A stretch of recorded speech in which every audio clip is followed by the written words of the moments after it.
YouTube ഫാമിലിയിലെ എല്ലാ കൂട്ടുകാർക്കും നമസ്കാരം. കഴുകനെ ആക്രമിക്കാൻ ധൈര്യമുള്ള ഒരേ ഒരു പക്ഷി കാക്കയാണ്. അത് കഴുകന്റെ പുറകിലിരുന്ന് അതിൻ്റെ കഴുത്തിൽ നിരന്തരം കൊത്തും ശല്യപ്പെടുത്തുന്നതും ശ്രദ്ധ തിരിക്കുന്നതുമാണ്. എന്നാൽ കഴുകൻ തിരിച്ചടിക്കില്ല.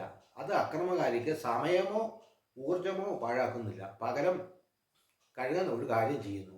കൂടുതൽ ഉയരങ്ങളിലേക്ക് അത് പറക്കുന്നു. കഴുകൻ ചിറകുകൾ വിരിച്ച് കൂടുതൽ കൂടുതൽ ഉയരത്തിലേക്ക് പറക്കുന്നു. അത് ഉയരുമ്പോൾ വായു നേർത്തതാകുന്നു. കഴുകനിൽ നിന്ന് വ്യത്യസ്തമായി കാക്കയ്ക്ക് അത്തരം ഉയരം കൈകാര്യം ചെയ്യാൻ കഴിയില്ല. അത് വായുവിനായി ശ്വാസം മുട്ടി ശക്തി നഷ്ടപ്പെട്ട് പോരാടാൻ തുടങ്ങുന്നു. ഒടുവിൽ കാക്ക വീഴുന്നത് കഴുകനെ ആക്രമിച്ചത് കൊണ്ടല്ല, മറിച്ച് കഴുകൻ കൂടുതൽ ഉയരത്തിലേക്ക് പോയതുകൊണ്ടാണ്. ഇതിൽ ശക്തമായ ഒരു പാഠമുണ്ട്. ജീവിതത്തിൽ നിങ്ങളെ വിമർശിക്കുന്ന, ശല്യപ്പെടുത്തുന്ന, അല്ലെങ്കിൽ നിങ്ങളെ താഴെ ഇറക്കാൻ ശ്രമിക്കുന്ന കാക്കകൾ ഉണ്ടാകും. അവർ നിങ്ങളുടെ ആത്മവിശ്വാസത്തെയും നിങ്ങളുടെ സ്വപ്നങ്ങളെയും നിങ്ങളുടെ സമാധാനത്തെയും കൊത്തിവലിക്കും. എന്നാൽ നിങ്ങൾ അവരോട് പോരാടേണ്ടതില്ല.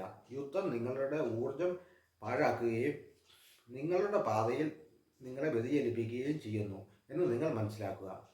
പകരം കൂടുതൽ ഉയരത്തിൽ പറന്നുയരുക. നിങ്ങളുടെ വളർച്ചയിലും നിങ്ങളുടെ ലക്ഷ്യങ്ങളിലും നിങ്ങളുടെ സമാധാനത്തിലും ശ്രദ്ധ കേന്ദ്രീകരിക്കുക. നിങ്ങൾ ഉയരും തോറും നിഷേധാത്മകതയ്ക്ക് നിങ്ങളിലേക്ക് എത്താനുള്ള ഇടം കുറയും. കാക്കയ്ക്ക് കഴുകൻ്റെ ഉയരത്തെ അതിജീവിക്കാൻ കഴിയാത്തതുപോലെ നിങ്ങൾ വളരുകയും മെച്ചപ്പെടുകയും ചെയ്യുന്ന സ്ഥലത്ത് വിഷമുള്ള ആളുകൾക്ക് അതിജീവിക്കാൻ കഴിയുകയില്ല എന്ന് നിങ്ങൾ ആദ്യം മനസ്സിലാക്കുക. കാക്കകൾ സംസാരിക്കട്ടെ, അവ കൊത്തട്ടെ, നിങ്ങൾ പ്രതികരിക്കേണ്ടതില്ല.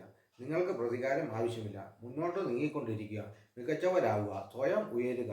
ഒരു ദിവസം നിങ്ങൾ ചുറ്റും നോക്കുമ്പോൾ കാക്കകൾ പോയത് നിങ്ങൾ അവരോട് യുദ്ധം ചെയ്തതുകൊണ്ടല്ല, മറിച്ച് നിങ്ങൾ പോകുന്നിടത്തേക്ക് അവയ്ക്ക് നിങ്ങളെ പിന്തുടരാൻ കഴിയാത്തത് കൊണ്ടാണെന്ന് നിങ്ങൾ മനസ്സിലാക്കും. എല്ലാവർക്കും നല്ലതിന് ആശംസിക്കുന്നു. Always stay good and stay happy.